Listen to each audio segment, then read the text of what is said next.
Every haunting begins as a story. A cold room, a voice on the stairs, a shape at the tree line. We don't come for the story. We come to test it. Echoes of the past. This is how we work. You won't see our faces. Not yet. Who we are isn't the point. Not in this one. What matters is how we work and why you can trust what we show you. Our rule is simple. Evidence over guesswork. We debunk the vast majority of what we find. That's not failure. It's the job. It's what makes the handful we can't explain worth your time. Here's the process. 7 steps, every time. First, the report. Locations don't come from a list. They come to us. A witness, a landowner, a story that won't let go. We go where people report something, not where the legends are loudest. Then, the baseline. Before we believe anything, we walk the ground in daylight. We map the electromagnetic field. We log the temperature as the land cools after dusk. And we mark every mundane source for a mile. Pylons, masts, the road you can't see but can hear. Then we capture everything, redundantly. EVP on several independent recorders because a real voice lands on all of them, and a glitch lands on just one. ITC sessions with the clock running, not cherry-picked clips. And EMF, tracked against the map we already made. Every hit gets interrogated. Is a phone too close? Is there a cable underground? Does it repeat? Does it move? If there's an ordinary answer, we find it. And we let it go. And we always return. One night proves nothing. We investigate every location more than once. Different nights, different weather, different seasons. The only evidence worth keeping is the kind that repeats. Research comes last. We investigate blind before we know the history. That way the story can't tell us what to feel or fake.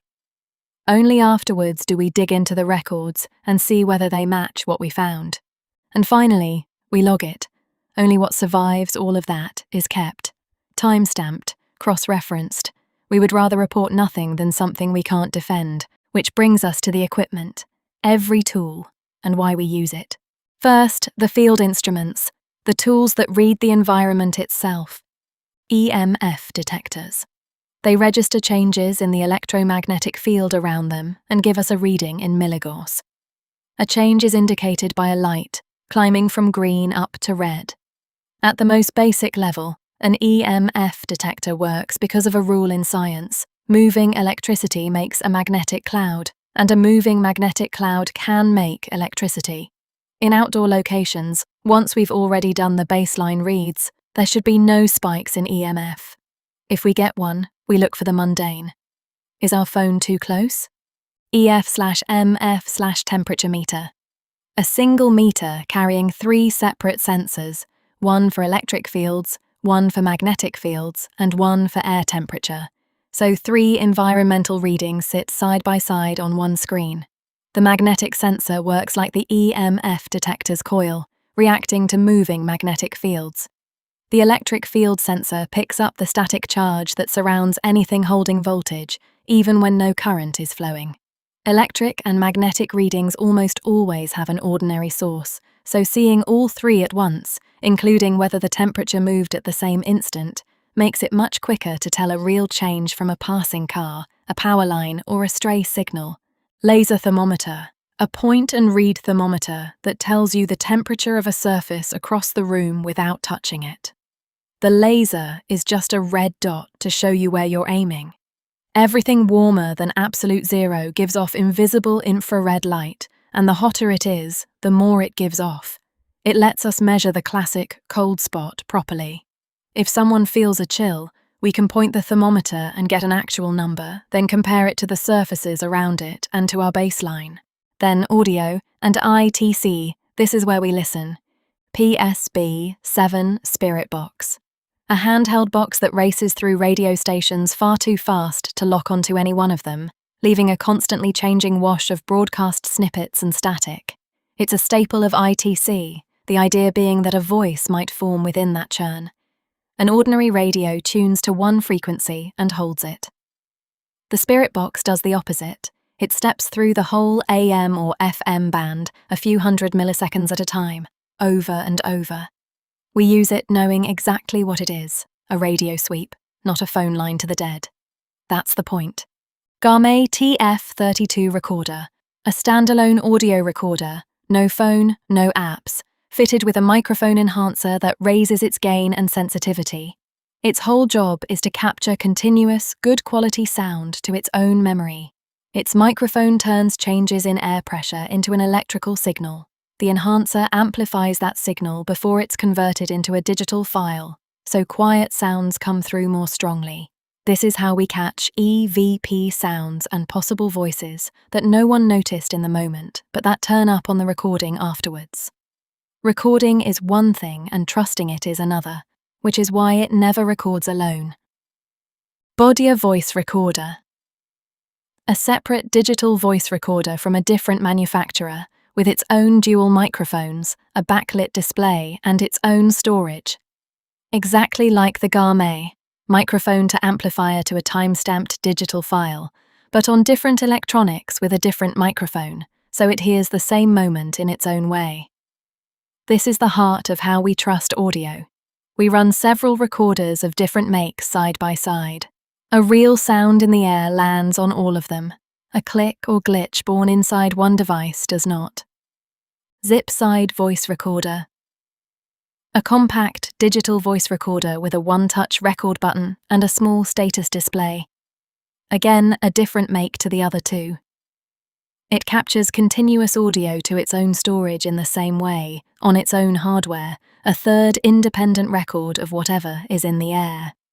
3 different recorders running together, plus the phones, means any genuine sound is caught by several devices from several positions at once.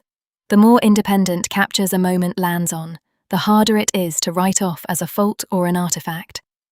Phone voice recorders. The plain voice memo app that's already on all our phones. Nothing special, but there are several of them spread across the team. Each phone uses its own microphone and the operating system's recorder to save a time-stamped audio file, exactly like the dedicated recorders but on hardware that happens to be in everyone's pocket. More independent microphones, in more places, all rolling at once. If a sound only shows up on one device, it's almost certainly local to that device. If it appears across several phones and recorders standing apart, that's much harder to wave away. Bluetooth speaker. A small, rugged, portable Bluetooth speaker. Nothing exotic. Its job is simply to play sound out loud, wherever we are. It pairs wirelessly with a phone and plays back whatever audio the phone sends it, far louder and clearer than a phone's own tiny speaker, and it's rugged enough for outdoor work. We use it for ITC playback, running our spirit box and word apps out loud so everyone present hears the same thing at the same moment, and so it's captured cleanly on the recorders. Optics and light, how we see in the dark. Night vision goggles, a handheld device you hold up and look through, with a small screen inside showing the scene in front of you, and the ability to record video and take stills of whatever you're pointing it at. They work 2 ways at once.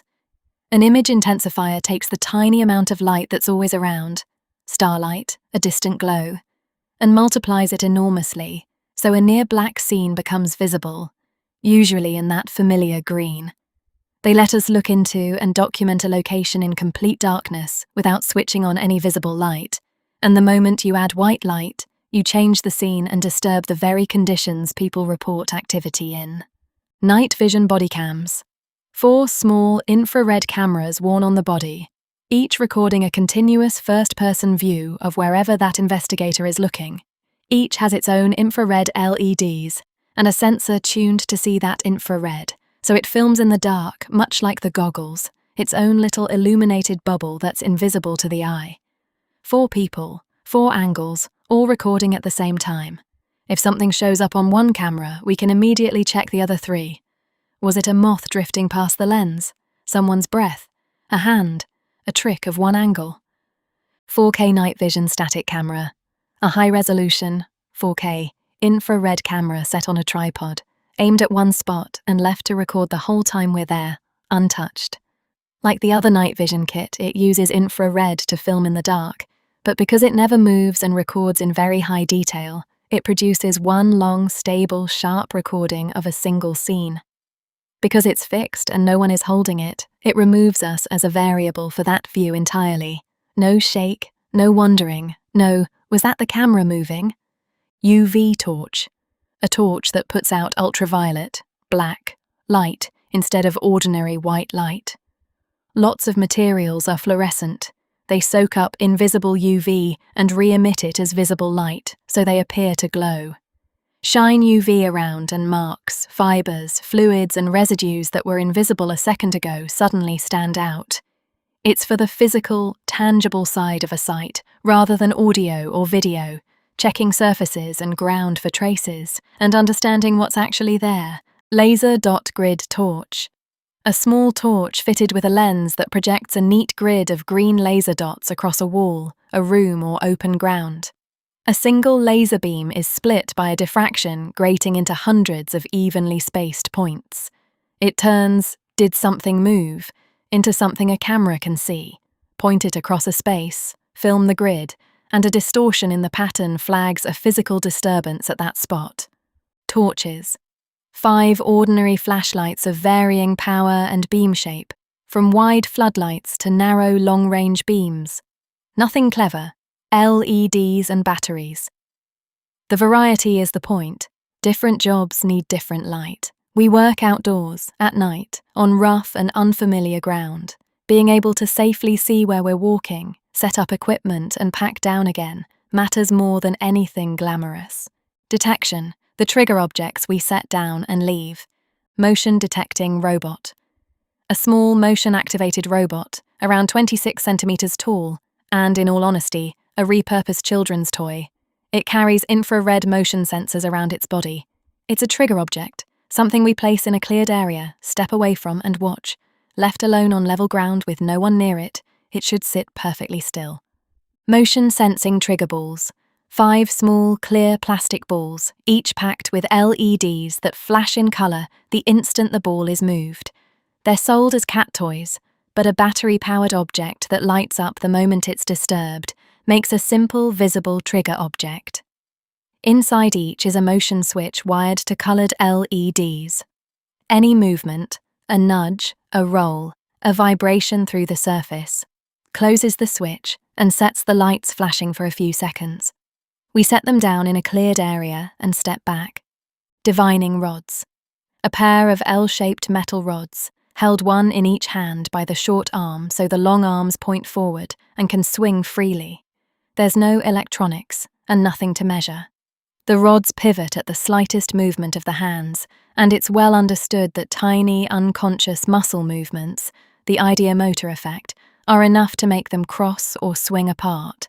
We include them honestly, for what they are and no more, a subjective, unscientific prop with no measurable output. They are never evidence on their own.